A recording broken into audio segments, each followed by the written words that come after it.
लोकसभेमध्ये तुम्हाला भारतीय जनता पक्ष आणि महायुतीची एक्सप्रेस सुसाटच दिसली. पालघरपासून ते सिंधुदुर्गापर्यंत सगळीकडेच महायुतीच्याच विचाराचे खासदार तुम्हाला निवडून आलेले दिसले. कोकणवासियांनी भारतीय जनता पक्षाला भरभरून प्रतिसाद दिला, मताच्या रूपाने आशीर्वाद दिला आणि असं तेच प्रतिबिंब किंवा दुप्पट एक खासदारापेक्षाही दुप्पट आमदार आता तुम्हाला येणाऱ्या विधानसभेला महायुतीचे मिळताना दिसतील.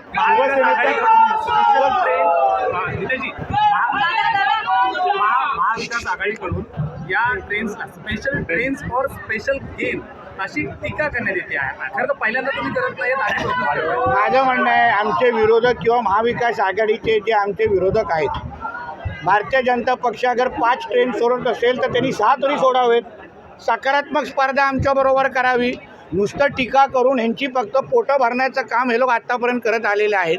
पण रस्त्यावर उतरून कोकणवासियांची आणि महाराष्ट्राची सेवा फक्त भारतीय जनता पक्ष आणि महायुतीचेच घटक पक्ष आमचे करतायत. म्हणून या महाविकास आघाडीच्या आमच्या नेते मंडळींना पक्षांना सांगेन, जनाची नाही मनाची असेल तर आम्ही ज्या पद्धतीने कोकणवासियांची सेवा करतोय ते करण्याचा प्रयत्न करा. आम्ही तुमचंही कौतुक करू.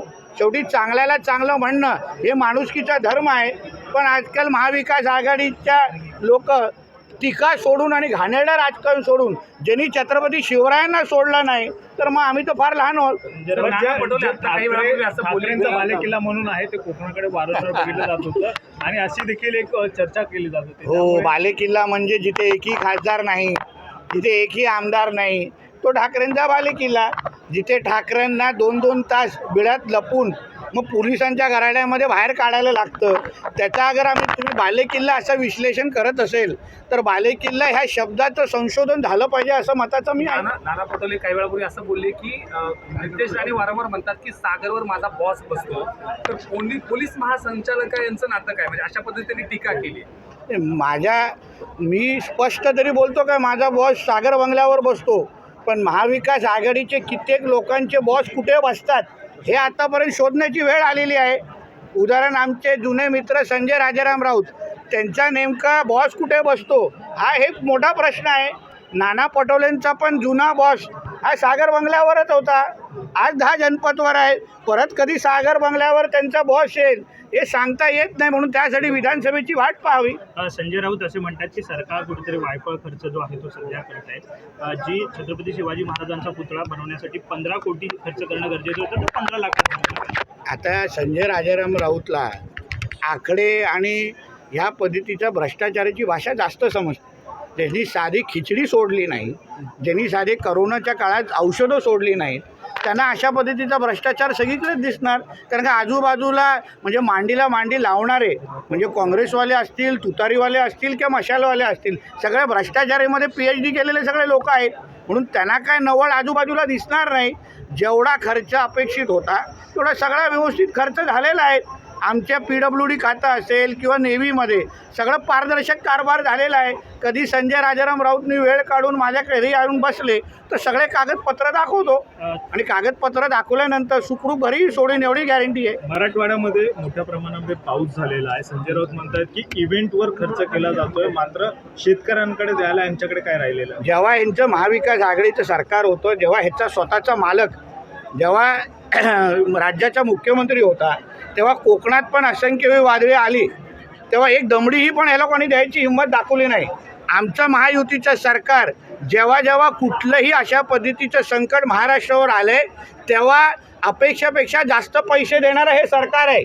म्हणून आणि त्या पैशामध्ये कुठली चोरी करण्याची पण हिंमत जशी हे लोकांनी करोनामध्ये केली तसे आमचे कोणी करत नाही. म्हणून संजय राजाराम राऊतला सांगेन, तुला जेवढं कळतं तेवढं थोबाड उघड, हे तुझ्या हिताच आहे. तुमच्या विरोधात हाजी हरापत शेख जे आहेत कुर्ल्यामध्ये त्यांनी पोस्टर लावले आहेत आणि अगदी खालच्या भाषेत त्यांनी म्हटलेलं आहे. त्यांनी म्हटलं की हिंमत असेल तर समोर या. असं आहे ना, ह्या गोष्टीची दखल आमचे प्रदेश अध्यक्ष आणि मुंबई अध्यक्ष घेतील.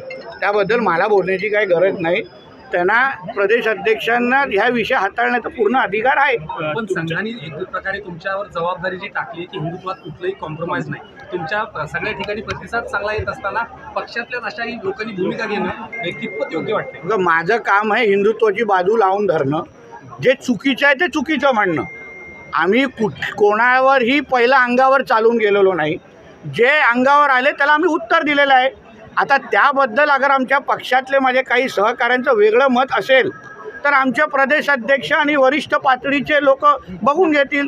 ते डिपार्टमेंट माझं नाही, माझं डिपार्टमेंट आहे. हिंदुत्व आणि हिंदू समाजाचं संरक्षण करणं ती जबाबदारी माझ्यावर आहे आणि मी माझ्या पद्धतीने कुठल्याही पक्षाच्या कार्यकर्ता होण्याच्या अगोदर मी पण स्वतः एक हिंदू आहे आणि म्हणून मी ती माझी भूमिका राबवतो आहे. नगरनंतर भिवंडीत सुद्धा तुमच्या विरोधात गुन्हा दाखल जो आहे तो झालेला आहे. शेवटी बघा, मी गुन्हे दाखल होतील या भीतीने माझं हिंदू समाजाच्या बाजू घ्यायला बंद करणार आहे का? ते तर काय होणार नाही.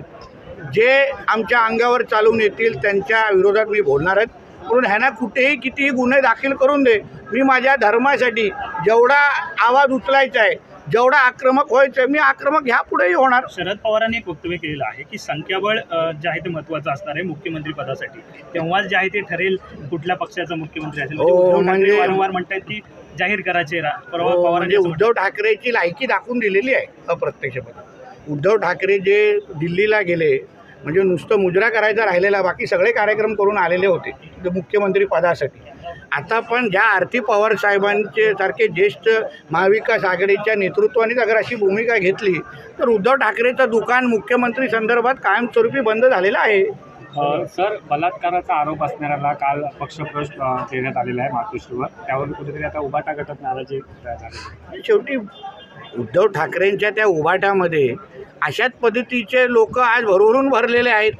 स्वतःचा मुलगा जो त्याच्याबरोबर राहतो त्याच्यावर बलात्काराचा आणि सामूहिक बलात्काराचा दिशा साल्यांचा आरोप आहे. ज्याच्याबरोबर तो काल शिवबंधन बांधून घेत होते उद्धव ठाकरे, त्या संजय राजाराम राऊतवर डॉक्टर स्वप्ना पाटकरने हल्लीच आरोप केलेले आहेत. म्हणजे आता तुम्हाला उभाटामध्ये अगर प्रवेश करायचा असेल तर तुमच्या बायोडेटावर तुम्हाला उल्लेख करायला लागेल किती महिलांचा आम्ही अत्याचार केलेला आहे, किती बलात्कार केसमध्ये आमचं नाव आहे. जेवढे जास्त केस आहे तेवढा लवकर प्रवेश, हे आता क्वालिफिकेशन उभाटाचं तयार झालेलं आहे. एसटीचं आंदोलन आहे, कोकणात जाणारे सगळे चाकरमाने आहेत, त्यामुळे मी कालपासून त्या आंदोलनावर आम्ही नजर ठेवून आहे. माननीय मुख्यमंत्री आणि आमचे उपमुख्यमंत्री देवेंद्र फडणवीस साहेब आणि दुसरे उपमुख्यमंत्री या सगळ्या घटनेवर बारकाईने लक्ष आज त्याच्याबद्दल बैठकी आहेत. आमचे गोपीचंद पडळकर असतो, आमचे सदाभाऊ खोत असो, हे सगळ्या जणांनी एस टी कामगारांची बाजू लावून धरलेली आहे. मला विश्वास आहे येणाऱ्या काही तासामध्ये दिवसांमध्ये एस टी कर्मचाऱ्यांच्या मनाप्रमाणे गोड बातमी येईल आणि त्यांनाही गणपती बाप्पा मोरया बोलण्याची संधी भेटेल. एक बातमी समोर आलेली आहे की भाजपचा मुख्यमंत्री व्हावा यासाठी संघाने आता नवनवीन रणनीती जी आहे ती आखलेली आहे आणि तसे प्रयत्न जे आहे ते संघ मैदानात उतरले आहे. शेवटी बघा, ही वरिष्ठ पातळीची रणनीती आहे. तुम्ही एका छोट्या कार्यकर्त्याला तो प्रश्न विचारू नये असं माझं मत आहे. तुम्ही पाहत आहात विस्टा न्यूज मराठी.